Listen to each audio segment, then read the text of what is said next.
அஸ்ஸலாமு அலைக்கும். இன்றைக்கி நம்ம துபாய் ஷேர் மார்க்கெட்டில் என்ன பார்க்க போகிறோம் அப்படின்னா, நமக்கு எல்லாம் தெரிஞ்ச தேவாவுடைய ஷேரை பற்றி பார்க்க போகிறோம். தேவா ஆல்ரெடி இதை பப்ளிக் ஜாயின்ட் செக்டர் கம்பெனியாக ஆகிட்டாங்க. இது 2023 தான் இதனுடைய ஐபிஓ இஷ்யூ, 2022 இதனுடைய ஐபிஓ இஷ்யூ பண்ணியிருக்காங்க. இப்போது நம்ம தேவாவை பொறுத்த வரைக்கும் உங்களுக்கு தெரியாததில்லை, ஒரு ப்ராஃபிட்டபுளாக போயிட்டுருக்கக்கூடிய ஒரு கம்பெனி. இப்போ தேவாவுடைய ஷேருடைய வேல்யூ பார்த்தோம் அப்படின்னா,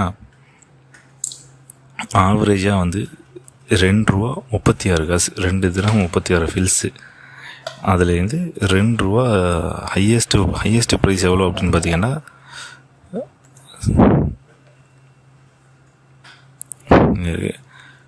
$2.35 இன்றைக்கி ட்ரேட் ஆகுது. லாஸ்ட் ஒரு வருஷத்தில் ஹையஸ்ட் எவ்வளோ போயிருக்கு அப்படின்னு பார்த்தீங்கன்னா $2.74 வரைக்கும் போயிருக்கு. இப்போது தேவா வாங்குறதுக்கு ரைட் டைம் அப்படிங்கிறது இதுதான் அப்படிங்கிறது என்னுடைய பர்சனல் சஜஷன். ஏன் அப்படின்னு கேட்டிங்கன்னா, ஐபிஓடைய ரேட்டு தேவாவுக்கு எவ்வளோ கொடுத்தாங்களோ அந்த ரேட்டை விட இப்போ ஒரு தேவாவுடைய தேவாவுடைய ஷேர் ப்ரைஸு கம்மியாக இருக்குது.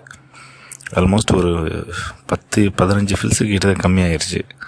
அப்போ இன்றைக்கி $2.33, அரௌண்டு $2.37 கொடுத்து இன்றைக்கி நம்ம ஒரு ஷேர் வாங்கணும் அப்படின்னா, ஒரு உதாரணத்துக்கு ஒரு 1000 ஷேர் வாங்கணும் அப்படின்னா, நிச்சயமாக இந்த ஷேருடைய ப்ரொடிக்ஷன் $3.50 வரைக்கும் போகுது. ஒரு நெக்ஸ்ட் 1 இயரில் $3.50 வரைக்கும் போகுது. தேவாவை பொறுத்த வரைக்கும் நம்ம டவுட்ஃபுல் போகிறதுக்கு எந்த வேலையும் இல்லை. இது ஆல்ரெடி ஒரு கவர்மெண்ட் அத்தாரிட்டி. ஸோ உங்களுக்கு இது ப்ராஃபிட்டபுளாக தான் போய்கிட்டுருக்கு.